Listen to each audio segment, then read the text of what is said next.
Vi laver aktiv-passiv af knæledet, fordi du kommer jo ind med en problematik. Ja, det gør også. Ja. Godt så. Så hvis du trækker fødderne så langt op du kan under dig. Ja, fint. Og hvis du lægger fingrene ned igen og presser knæet ned mod underlaget. Ja. Hvis du så tager fødderne op igen. På et prøveliggende, 90 grader, sådan der. Og så laver jeg en indad rotation. Ja, og en det gør også lidt udad rotation. ubehageligt. Sådan. Så vi skal bare lægge fødderne ned igen. Så går jeg ind og gør det passivt. Laver en flexion. Det kan stadigvæk være. Ja. Og en ekstension. Og Og en indad rotation. Og en udad rotation. Okay.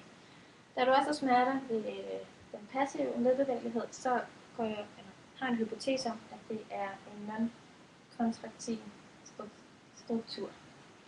Så nu vil jeg gå ind og lave kompression og traktion for at se, om det er intraartikulært eller ekstraartikulært.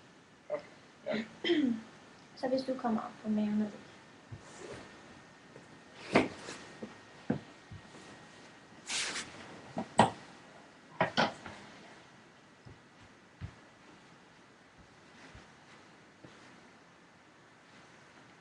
Så skal benene op i 20-40 grader. Og nu vil jeg lave en kompression.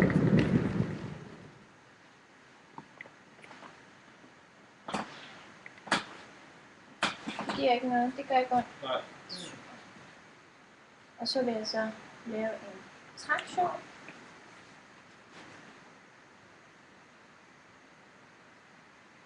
Og nu er jeg ude i første grad deformation af, det er, jeg ophæver adhæsionen uden nævneværdig ledseparation. Og så går jeg ud i slack zone og transition zone. Ja.